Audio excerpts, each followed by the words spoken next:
Welcome to the Erectile Dysfunction Radio Podcast. This is the podcast dedicated to educating and empowering men to address erectile dysfunction, improve confidence, and enhance the satisfaction in their relationships. This podcast is brought to you by ErectionIQ.com. Learn more at ErectionIQ.com. Welcome to the Erectile Dysfunction Radio Podcast. I am Mark Goldberg, certified sex therapist. I am deeply passionate about working with men like you to help resolve their ED. Today we are joined by Dr. Justin Houman. Dr. Houman is a urologist with Tower Urology in Los Angeles, California.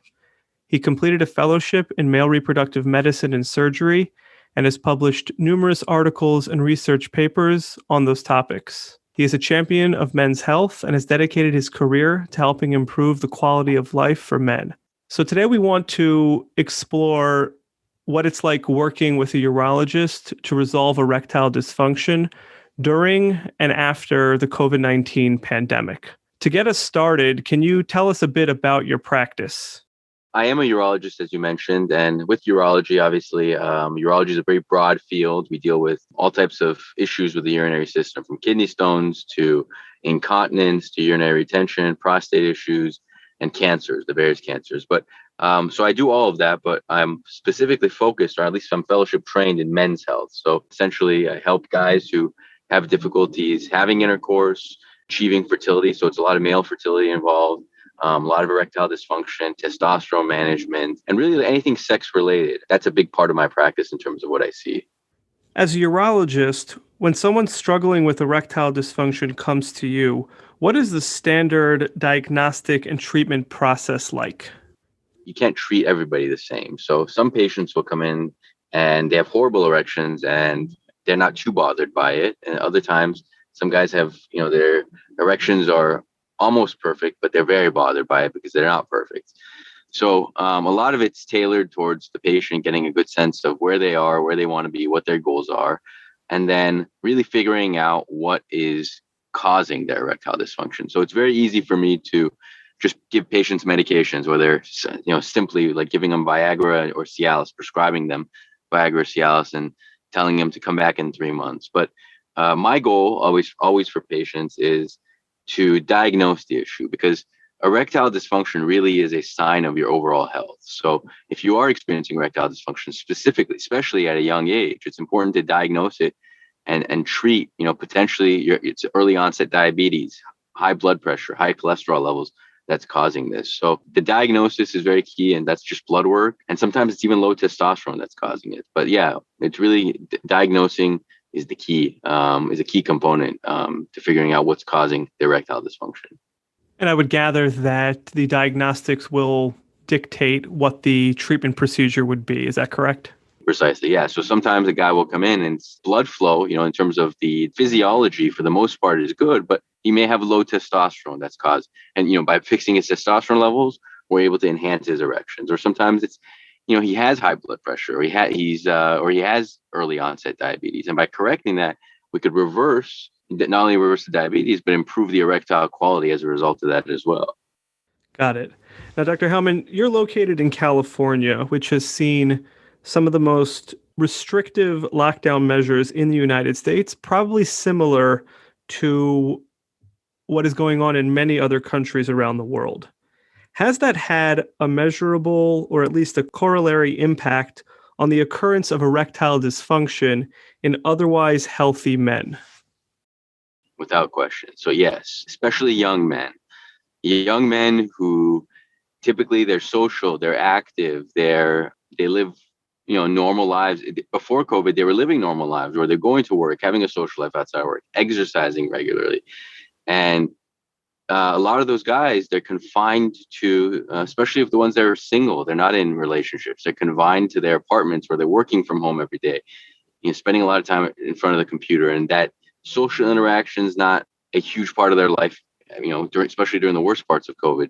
They were having minimal social interaction, and that takes a mental toll, obviously. But more importantly, a large chunk of those guys would, they'd masturbate more. And masturbation is definitely healthy to a certain extent, but excessive masturbation could cause sexual dysfunction issues as well. So it's twofold with that. A lot of these guys would develop erectile dysfunction or sexual dysfunction as a result of the lockdown measures, and then the activities that they engage in because of the lockdown measures. Now, there were some stories in the news of men who developed erectile dysfunction after having COVID. Is there currently any evidence that indicates this is an associated risk of COVID? And have you seen men for erectile dysfunction after they have experienced COVID-19? So, yeah, I've heard of this myself. I haven't seen any patients who have complained of erectile dysfunction as a result of COVID, as a result of getting the COVID virus. Some patients had said, hey, listen, I had COVID. I was having erectile dysfunction before, but now I'm here to see the doctor because it's the right time to discuss it. But the only thing I could think of as a result of COVID potentially causing some form of erectile dysfunction is we do know, with COVID, patients would get elevated, they get fevers. And that could transiently, so temporarily, that could decrease your testosterone levels as the testicles could get warmed up, and the testicles are very temperature sensitive. So if you increase the temperature too much, you may not be able to produce testosterone that's at the same level. And as a result of that, small subset of guys had stated, or they claim that they had some form of erectile dysfunction. But that's the only mechanism I could think of in terms of it causing the COVID virus causing erectile dysfunction. And I recognize that oftentimes these stories are meant to grab people's attention, meant to raise an awareness, and a lot of times they are only around for about a week or two. I imagine that if this was a widespread issue, this would be covered in a far more pronounced type of way in the media. And is this a topic that would be covered much more widely if it was a pronounced or an associated risk of COVID-19? Yeah, I believe so. I think I would think that if it was much more pronounced, then yeah, it would, or at least we'd be seeing a lot of patients or more patients in clinic exhibiting the symptoms as a result of the COVID virus. Is there any known concern that the available vaccines for COVID-19 would impact male sexual function?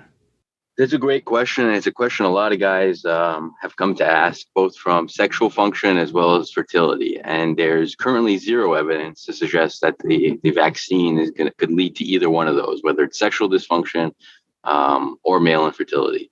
Now, based on data that we have now. Now, is that 100% true, or is that gonna years from now, is that gonna stand? It's tough to say, but from my standpoint, I can't imagine any mechanism that could potentially mechanism of the vaccine that could be leading to sexual dysfunction or infertility. So that should not be of concern from where the medical viewpoint is right now, recognizing that nobody can guarantee what things mean down the road. But in all likelihood, from what you can see right now, there's no reason to be concerned about that. Is that correct? Exactly right. So we're currently living in a telemedicine environment, which has advantages and disadvantages. Do you have an opinion on this? And what are the benefits and limitations that you see, in particular with regard to treating erectile dysfunction? Telemedicine it's here. COVID has pushed telemedicine forward in terms of the role it plays in a medical practice. And it has its role. It has its role. Now, is it for every patient, every diagnosis? No, because many diagnoses, especially urologically, especially men's health, they require, in-person consultation, not just to, meet the patient, greet the patient, but more importantly, from a physical exam standpoint. And there's certain tests that we do run in the office that need to be performed, especially from an erectile dysfunction standpoint, that could lead to an accurate diagnosis, and with the accurate diagnosis leads to a better treatment. Otherwise, from my standpoint, when it comes to treating erectile dysfunction, doing it purely on a telemedicine basis, it's not impossible, and there's certain patients that could benefit, but for the broad majority of patients, it does require some of these diagnostic tests that we can do to figure out what's causing the erectile dysfunction. And the thing I'll mention here is Romans and Hims, for example. They've been, they've essentially been having the telemedicine model for treating erectile dysfunction for a couple years before COVID. And there's a study that looked at patients who had come in with erectile dysfunction, and 40% of the time, those patients had a reversible cause of their erectile dysfunction. So a lot of times just giving Viagra and giving Cialis or these oral medications, they mask, or they were masking, an underlying medical issue that could have been corrected, that could have corrected their, not only preventing that chronic disease from developing, but also fixing the erectile dysfunction that was causing. So it's important to see a doctor in person if you are experiencing erectile dysfunction. And we could definitely appreciate that on this podcast about trying to help men get to the root cause of what is driving the erectile dysfunction and not just looking for a fix or a patch. One of the things that people talk about with telemedicine, though, is that the increased access that telehealth and some of the platforms that you mentioned has made for men to be able to come forward and get some of these conditions treated. Now, I understand that you work in a major metropolitan area, but for people who generally have problems accessing high quality care, has that been something which is advantageous from your perspective through the pandemic of being able to reach otherwise inaccessible professionals? Absolutely. So I've had patients who have called from Las Vegas, Arizona, Northern California, even San Diego area, who we do telemedicine consults, and it's not to say that they're getting substandard care, but what it means is they're getting some of these tests and diagnostic tests that I was alluding to earlier. They're getting those done locally at local facilities. So from a patient standpoint, it gives them the opportunity to access doctors who are, in major metropolitan centers who are super subspecialized in that particular diagnosis. So it's great for patients. And from a physician standpoint, it's great because you're able to provide this type of quality of care, not just to your local 10, 15 mile radius. It's a win-win. It's a win-win for both doctors and patients. And ultimately, it leads to better patient outcomes. And we have seen that also on the sex therapy side, where people can access us from really anywhere in the world at this point, and that really has been fueled by the pandemic. We've seen that as an advantage. And we also understand that on the medical side, if you're going to work with a professional, having access where you are to the tests that may be necessary is going to be an important component of your treatment. Exactly right. One of the focuses of this podcast and our website, Erection IQ, is the role of the brain in the erection process and ED. As a urologist, what do you see as the role of the mind in erections?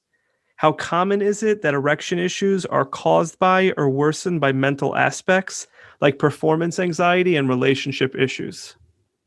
Huge component, especially in younger guys. So you can't discount the role that the mind, the psyche, your psyche going into having an erection. You can't underestimate the value of that. So a lot of guys, I have a lot of young patients in their 20s who are experiencing erectile dysfunction.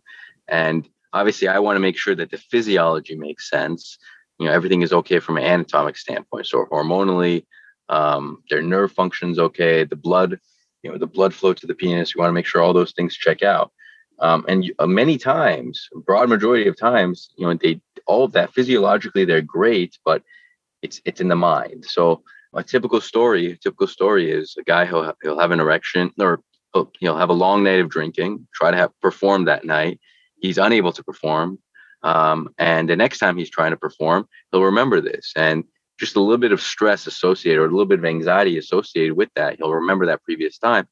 It leads to a poor erection this time. And then, as you can imagine, the third time, fourth time, and it's this vicious cycle as the erections just continue to get worse. And that's all in the head, right? It's all the psyche. That's where sex therapy is wonderful, because sex therapists, their role is to break that cycle and reestablish that brain-penis connection. And as a result of that, they're able to achieve better erections. Now, every man experiencing erectile dysfunction is different and unique, and the treatment plans will vary. Is there a most common intervention or treatment that ends up as a satisfactory solution? So I'll always tell patients, I promise you some way, somehow you will have an erection, a good, satisfying erection. It all depends on how aggressive you want to be as the patient. So most patients, about 70-80% of patients do very well on the oral therapies, the more common ones, the Viagras and the Cialises. Again, 70-80% will do well on those. If those that don't, we advance them to slightly more invasive therapies. And these include injections, gels, shockwave therapy, which is a newer therapy, and sometimes even stem cell therapy, platelet-rich plasma therapy, and then sometimes even surgery with penile prosthesis. So tons of options available. But yeah, to answer your question, most men do very well. At least 3/4 of men do very well on the oral therapies. Got it. What have you learned from the many men that have come to you who are dealing with erectile dysfunction? How common it is. How very, very common it is. Every man will experience some form of erectile dysfunction in his life. And, I've learned that most guys are very scared to talk about this. And I get it. Obviously, I'm a guy and I get it. The idea or the thought of speaking to a doctor about this or even engaging in that discussion to say, hey, listen, I'm not able to perform in the bedroom. It's a tough discussion to have with a doctor. But, I always tell patients it's so common. It's incredibly common. And there's no reason to be scared about talking about it. So I always try to make it as comfortable as possible for the patient. But yeah, that's the one thing I've the one thing that I've learned, that it's incredibly, incredibly common. If you had to give a line or two of advice to a younger, relatively healthy man who has experienced erectile dysfunction for the first time during the COVID-19 pandemic, what might be something that you would advise him of? That it's, a lot of this is a product of the product of the time we're living in, this somewhat artificial environment that we're living in terms of being stuck at home, minimize social interactions, and the mental and psychological impact that has on us. And that definitely can impact your erection. So if you're experiencing this, number one, you're not alone. Like I said, I've seen a lot of patients who, not just in person, but via telehealth, who have discussed this. And if you are feeling anxious, if you are worried about it, seek consultation, because there's a lot of good options and a lot of good doctors out there who are happy to figure this out for you. Thank you very much, Dr. Houman, for joining us on this podcast. Thank you very much. I appreciate the time. Thanks for listening to the Erectile Dysfunction Radio Podcast. For more information on today's topic and understanding how the mind impacts erectile dysfunction, please visit erectioniq.com. That's erectioniq.com.